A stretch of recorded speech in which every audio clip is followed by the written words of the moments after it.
Yes. Yes, die, orcs! Die!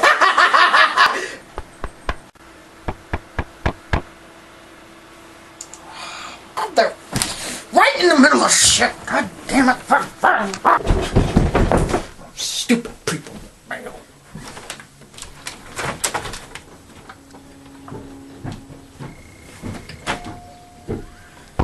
Todd, get the side door! Todd! Todd! Todd, get the door! Todd! Get the door! Todd! Stupid. Stupid. I can't tell you anything about stupid room right now. Down.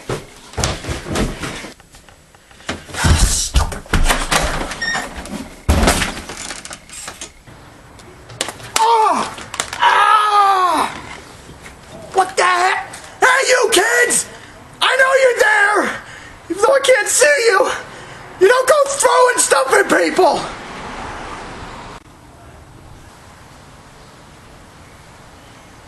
I know this.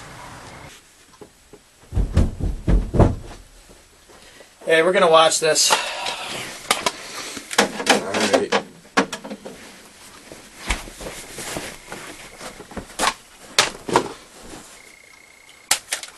Alright. We're gonna watch this, damn it! I remember this. Are you gonna hit play? Oh yeah.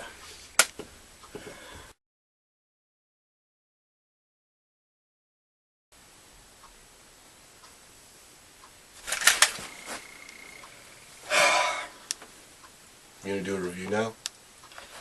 Yeah, I guess. Oh, do you want the theme song? We're not popular enough yet. Sure.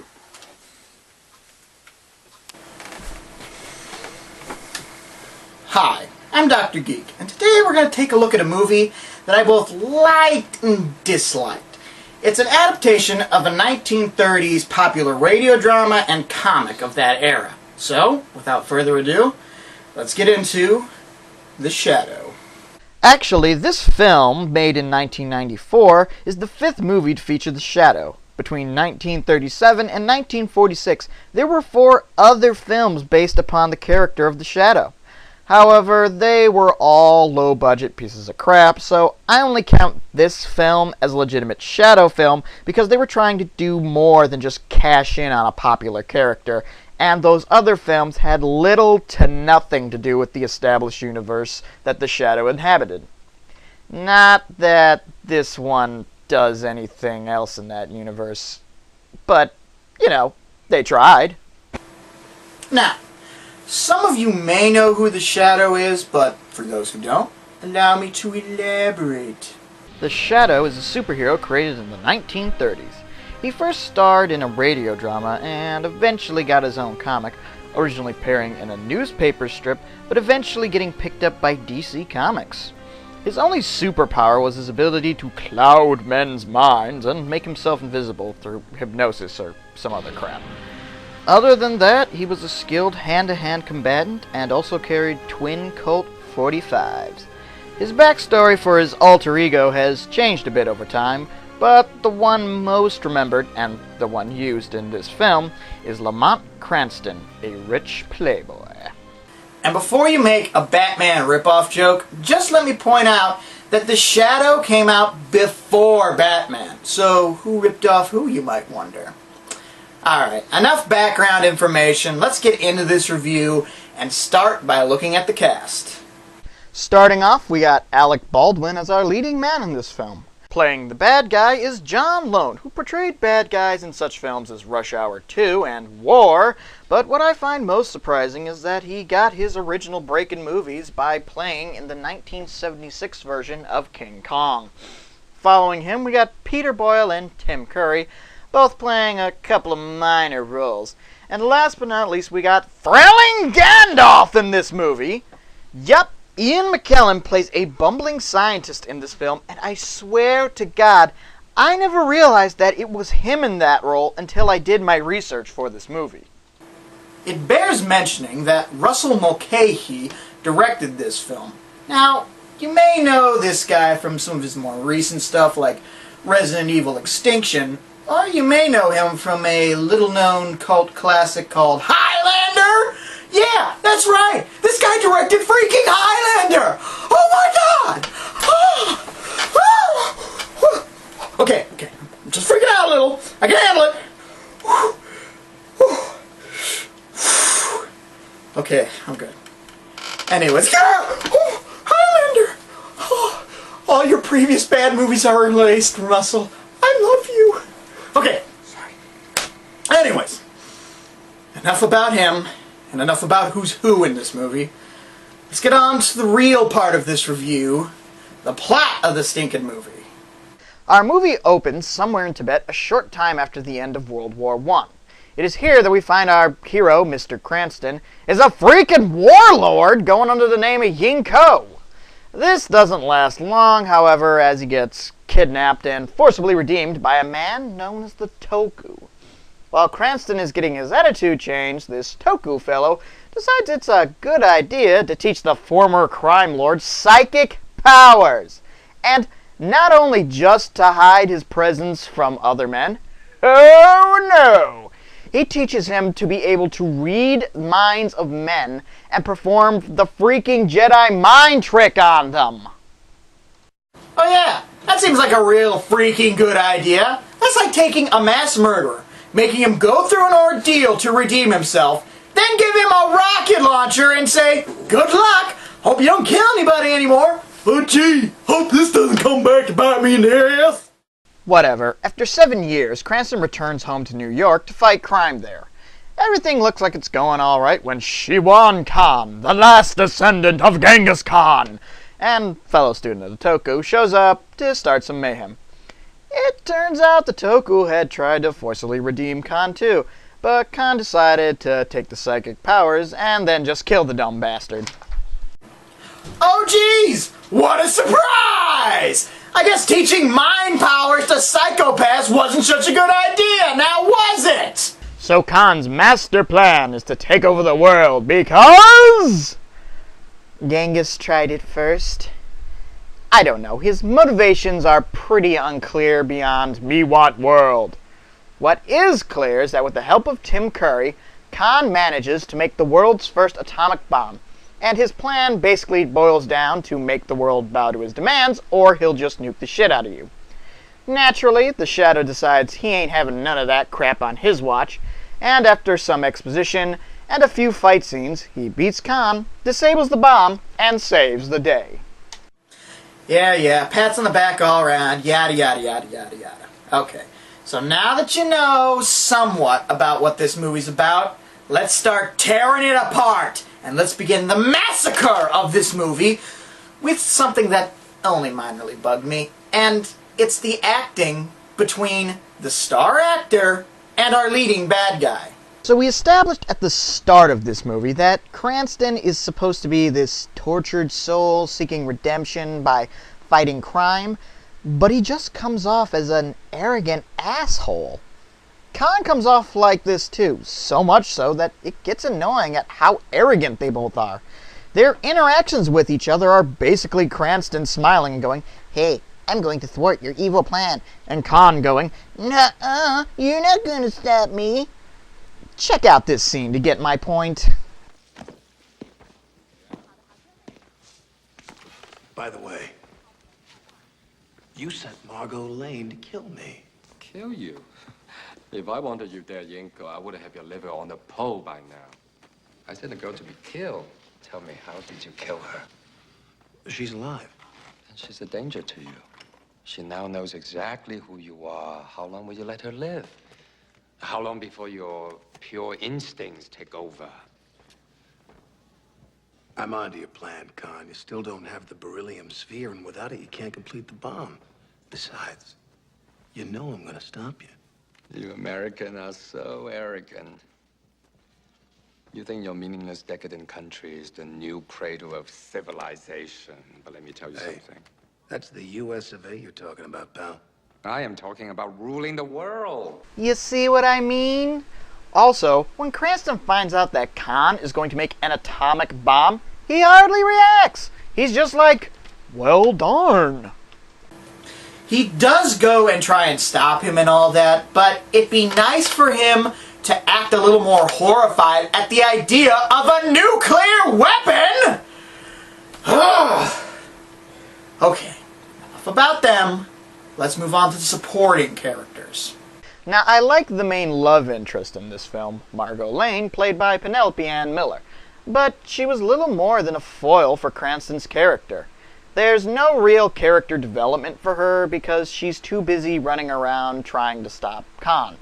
She was tied to the plot because Gandalf was her father and he got kidnapped by Khan, so she has a vested interest in stopping him. That's more than can be said for Peter Boyle's character, Mo the cab driver. His entire purpose in this movie is to be the Shadow's driver. He also disappears from the movie right at the last 15 minutes and doesn't show back up. Not that he did much anyways in this film, and you don't even really notice when he's gone.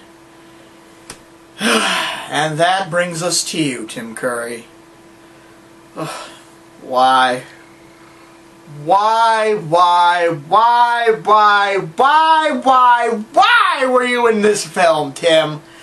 You were so over the top and ridiculous, it is not even conceivable how they thought you could pose a legitimate threat to the Shadow. There's nothing there, man. Maybe it's just me, but let's take a look at some of his scenes and you can judge for yourself. Who saw himself a king in my kingdom. King? Did I say king? Maybe not the best choice of words. No, it wasn't. Because actually I was thinking prince tops. Not even necessarily. Duke?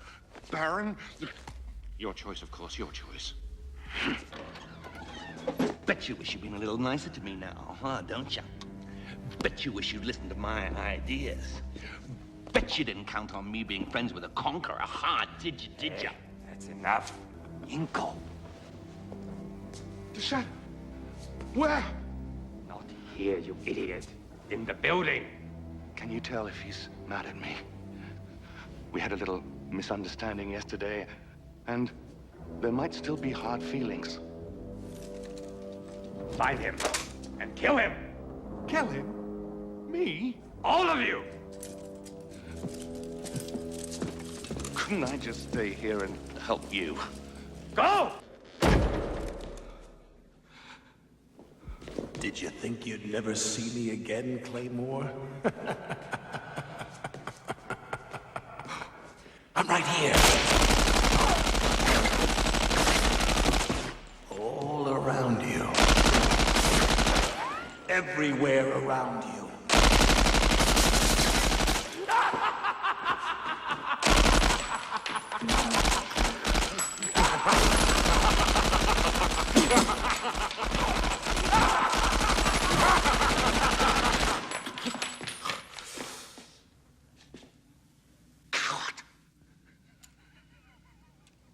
Chicken. Sissy. Come out of here and fight like a man. I think those images speak for themselves. Finally, I really didn't have a problem with Ian McKellen's performance in this movie. I think he did a really good job with the part he had, and that's all I gotta say about it. Sorry if it's not funny. And now for the final part of this review, I want to bring up some plot elements and just little things in the story that really drove me crazy. So, to start out with, let's go look at the bomb. Okay, I'm not gonna make a big issue over the fact that these two doofuses somehow managed to make the two components for an atomic bomb quite unintentionally. What I will take issue with is this. How the hell did Khan know what these two idiots were making, and how did he know that if you put it together, you get a Goram atomic bomb? Okay, I get he's got psychic powers. I'll buy he's like the ultimate psychic here. But that does not make you a thrilling nuclear physics expert. And you know what the kicker is? This wasn't even a bomb project. This was an energy energy research project these two doofuses were working on, and it was for the U.S. government. So how the hell did he know? But that's not even the real reason I get mad at this stupid bomb. No! This is! 2 minutes left.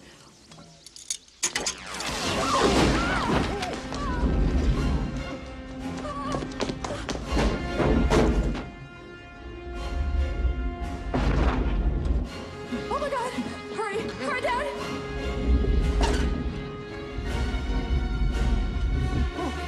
This way!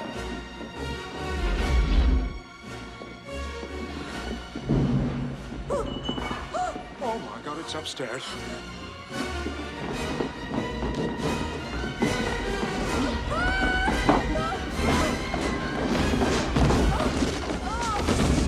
Oh no, the elevator!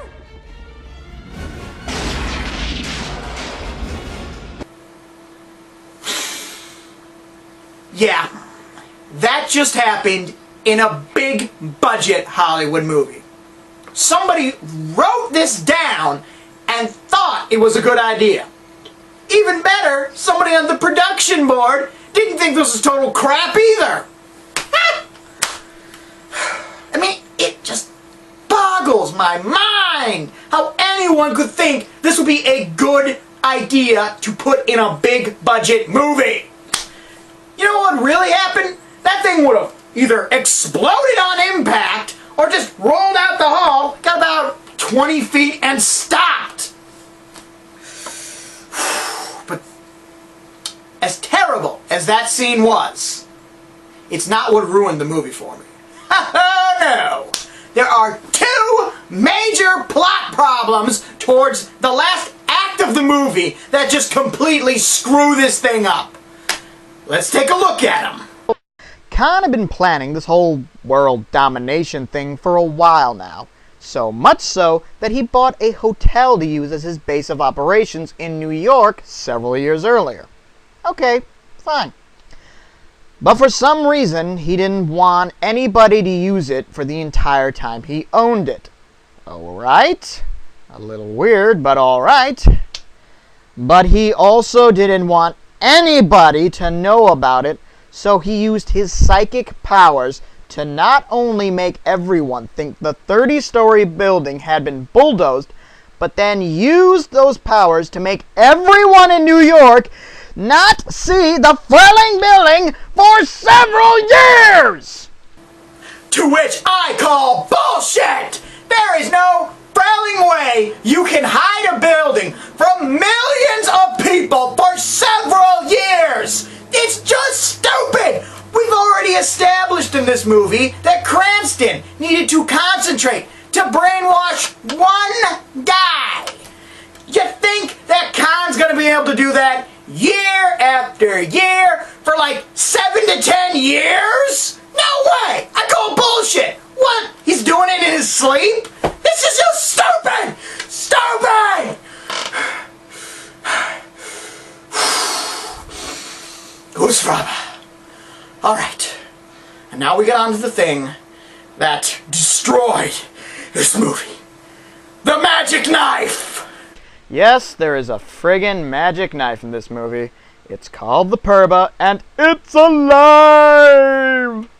It's also the most stupid thing in this movie, and I hate it so goddamn much! It's not explained how it works, be it psychic powers, telekinesis, or what have you, but that doesn't stop it from being a major plot element in this movie. It's used in the final showdown between Khan and the Shadow, and it ends up being the stupidest turnaround I've seen in a final boss fight. It just hurts, because this is how Khan falls. Not being outsmarted by the Shadow, not being defeated in some epic duel of wits, or not even being beat the crap out of in a fist fight. He just gets defeated by his own magic knife turning on him. Lame!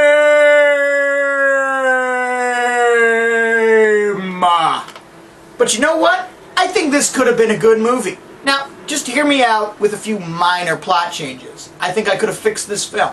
Alright, we ditched the mysticism crap, the magic knife, and the hypnotism. We keep the atomic bomb. That's a good plot point. We keep that, and we make Tim Curry the lead bad guy, and replace all the Mongols and shit with actual gangsters. That would have been awesome. Like, Tim Curry figures out how to build the atomic bomb because he captures these two scientist dudes, and then he holds the city ransom, and the Shadow has to foil him. That would have been awesome! Is it going to be perfect? Hell no! But it'd be better than this stupid crap! Ugh. So, final thoughts? This movie is just okay. It's not terrible, but it's not good either. The action is okay, the acting is and the plot is full of crap. But it is entertaining. So if you haven't seen it before and you're in the mood for something different, I recommend this movie. On an interesting side note, Universal was really banking on this movie to be a success, because they had this gigantic toy line planned. When the movie only turned out so-so reviews and just barely pulled a profit, they ended up scrapping most of the toy line, but a good chunk of it was released. I remember picking these things up at toy stores. They were kind of cool. Sadly, this movie was not a big hit, or at least as big as they wanted it to be, and we never did get that series of Shadow movies. I'm kind of disappointed about that. Another interesting fact is that Sam Raimi wanted to make his own Shadow movie way back in the 1990s. Of course, when he tried to acquire the rights, Hollywood was like, "Up yours, Sam Raimi. What have you done? Evil Dead?" So Sam Raimi said, "Up yours," and went on to make Darkman, a really great kind of sci-fi superhero movie. I'll get to that one on a later date. All I can say about The Shadow is, it's definitely worth a watch, and that's all I got to say about this puppy. So, you didn't like my movie, did you? Well, no, I thought it was kind of shitty. Well, then I'm not sorry for hitting you in the face! When did you hit me in the face? Well, apart from 2 hours ago when I threw my movie at your head. Now! Alright, is that how you want to... You hit me in the nose, you jerk! Who hit people in the... Oh, damn it!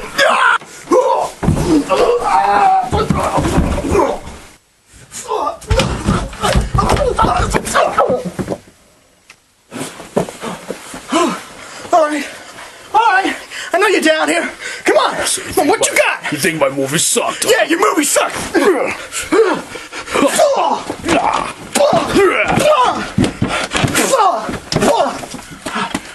you got, boo? Is that all you You got nothing.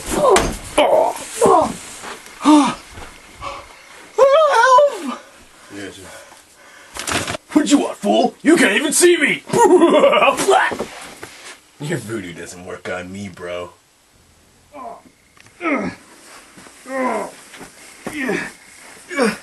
Huh?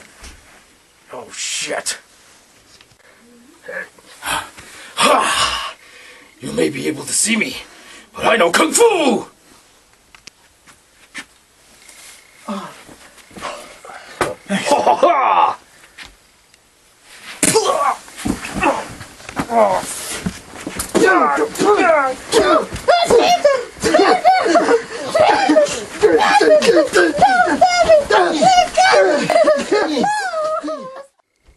Man, I can't believe I used to worship this guy.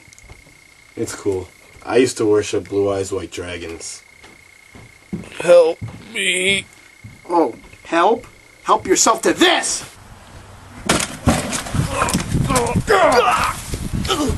And stay out!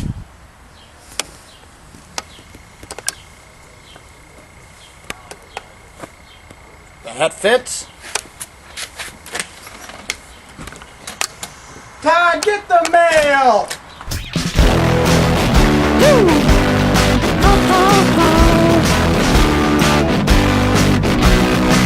I'll take you for a ride. I'm a garbage truck.